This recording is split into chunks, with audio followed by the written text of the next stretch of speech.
Depois de Franca e Ribeirão Preto, os vereadores de Sertãozinho reajustaram os próprios salários em mais de 23%. A notícia que pegou a população de surpresa e esse pessoal, os moradores, não sabiam do aumento.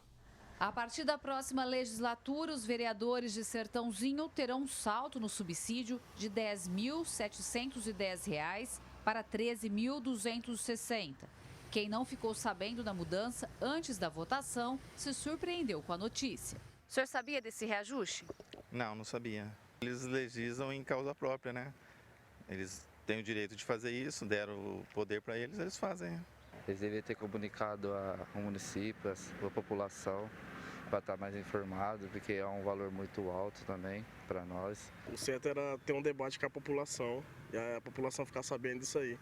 Eles fazem uma lei sem a população ficar sabendo. Eu acabei prestando atenção, você entrevistando o pessoal aqui, que eu vi que você falou que foi de 10 para 13 mil. No momento eu não fiquei sabendo de nada, não vi reportagem. Querendo ou não, é um aumento meio abusivo, né? Para o pessoal que infelizmente não faz tanto assim pela cidade. A quantidade de vereadores que tem, se você for colocar isso na pauta mensal, tanto que seria tirado da prefeitura, que poderia estar sendo investido em outras coisas, eu acho que é muita coisa, né? O que eu posso falar, né? Não posso falar nada, né? Pode sim. Não posso. O que a senhora gostaria de falar?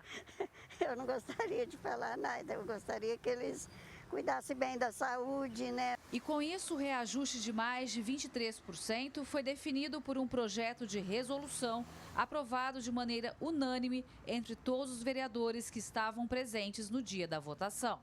Um absurdo, completo absurdo. Enquanto o salário da população está estagnado há muito tempo, esses vereadores estão sempre reajustando o seu salário. É muito incompreensível, né, como que eles votam o próprio aumento, né? Nenhum trabalhador tem essa oportunidade. Então, talvez deveria ser feito, uma análise diferente, um comunicado, né, para a população ficar sabendo. Um aumento de R$ 3.000, né, um aumento bem... É o salário de um pai de família, né? Então é muito desconcertante, na verdade, né? Eles já ganham bem, né? Injusto, né? Que, tipo assim, né, a situação que tá o Brasil hoje, que todo mundo aumentando o salário assim, nas escondidas, não acho legal isso não, né? É um absurdo, né? Porque o salário nosso não aumenta. E eles aumentam do jeito que eles querem, né? Não paga os funcionários no salário certo e fica aumentando os deles aumentam. Um salário alto para pouco serviço, que o que se faz aí não vai atrás de nada, não corre atrás de nada. Muito vereador para a cidade. Muito vereador para a cidade, muito, ainda quer aumentar mais ainda.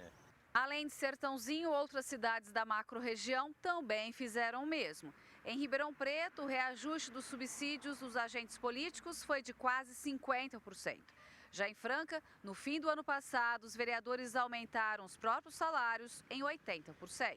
Será que é conveniente fazer um aumento de despesas agora, diante da instabilidade que a economia do país está enfrentando e, portanto, não se tem certeza de que a arrecadação se manterá nos próximos anos? Existe um diagnóstico de uma parte dos economistas em termos de cenário mundial, que é a entrada de um processo recessivo. A gente não sabe se isso vai se confirmar ou não, mas existe. Então, será que a prudência não seria importante no sentido da gestão da coisa pública? Quantas horas por semana um vereador trabalha? Quantas horas por semana ele está no gabinete dele à disposição da população? Quantas horas por semana ele anda pelos bairros da cidade, ele sai na rua para tomar um café, para encontrar o eleitor? Quantas horas por semana ele faz isso para ouvir o seu representado?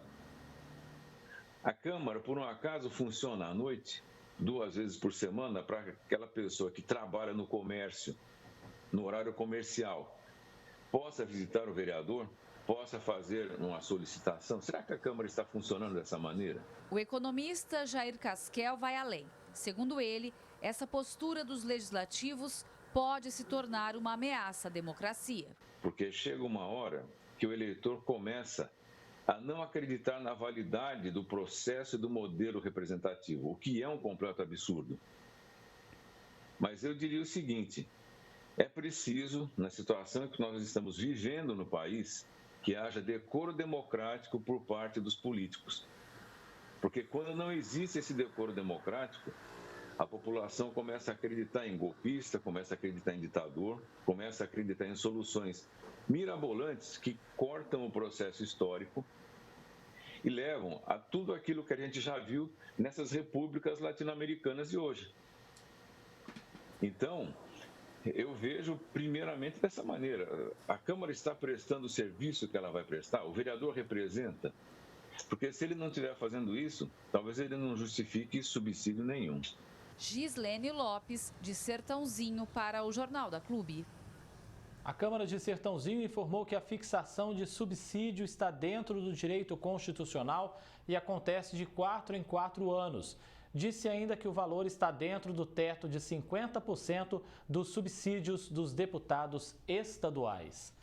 Para falar mais sobre esse assunto, converso agora com o Dr. Vinícius Bugalho, advogado especialista na área do direito público. Doutor, podemos dizer que o aumento gritante dos salários de políticos de Ribeirão Preto teria, de certa forma, incentivado a esses colegas da macro-região? Uma ótima tarde ao senhor.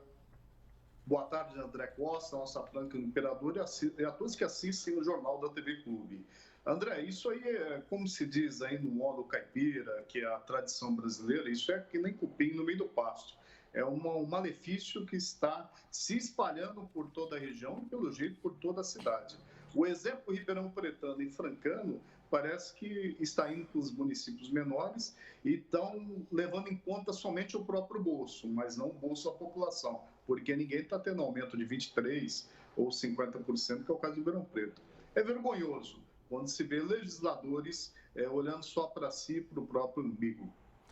Em Sertãozinho, o reajuste nos subsídios dos vereadores foi de mais de 23%, com base no aumento recente dos deputados, que hoje recebem quase R$30 mil. É bom ficar claro que não seria ou não é uma obrigação seguir essa tendência, né, doutor? E, sob o ponto de vista constitucional e legal, artigo 37 da Constituição Federal e as consequências do artigo 165A da Constituição Federal, eu pude notar aqui, André, um detalhe a mais. Esse projeto de resolução que deu esse aumentão para os vereadores da próxima legislatura, ele é inconstitucional, porque o parecer jurídico desse projeto de resolução e também o parecer das comissões, em nenhum momento fala se foi seguido o artigo 16, incisos 1º e 2º da Lei de Responsabilidade Fiscal. Quer dizer, se deram um próprio aumento, pegaram o dinheiro público, alguém ali já tem certeza que vai ser reeleito e dane-se o povo, desobedecendo sim ou não a Constituição Federal. Na minha opinião, com essa desobediência ao artigo 16, que exige o estudo de impacto orçamentário previsto na Lei de Responsabilidade Fiscal, inclusive que o parecer jurídico que foi omisso nada disse a respeito, pode-se falar que a questão vai terminar perante o Poder Judiciário, perante o Ministério Público e possível ação popular para suspender os efeitos desse trem da alegria econômico, que é o aumento do subsídio da própria legislatura. Tecnicamente, juridicamente, esse projeto de resolução é falho, ele é manco e vai demandar aí uma apreciação judicial futuro, caso a sociedade sertanesina assim o queira. Um outro detalhe, a população de Sertãozinho, ao que parece, pelo menos na reportagem da Gislene, não ficou sabendo desse aumento. A falta de transparência em toda essa questão cheira mal, é ruim, né, perante a população. Tal qual o caso de Ribeirão Preto, meu querido André, Sertãozinho está a se evocar a famosa frase do jurista Raimundo Falouro: quando o poder não corrompe, ele amansa. No caso de Sertãozinho, a não dar uma transparência a esse projeto de resolução, esse trem da alegria que aumenta o subsídio, falta de publicação, falta de debate com a Associação Comercial de Sertãozinho e mais entidades representativas, aparentemente houve uma ruptura do princípio da publicidade constitucional e, ao tentar esconder, certamente o Ministério Público ou a OAB de Sertãozinho, ou toda a sociedade civil, através de ação popular e ação civil pública, tem condições de suspender esse prejuízo aos bolsos da população dessa progressista cidade do estado de São Paulo. Tem algo muito ruim que inclusive está esbarrando aí no princípio da legalidade e talvez aí ultrapassando a improbidade administrativa. Doutor Vinícius Bugalho, advogado, especialista na área do direito público, agradeço a presença do senhor, como sempre, aqui no Jornal da Clube. Um grande abraço, doutor. Um grande abraço a todos, uma ótima tarde.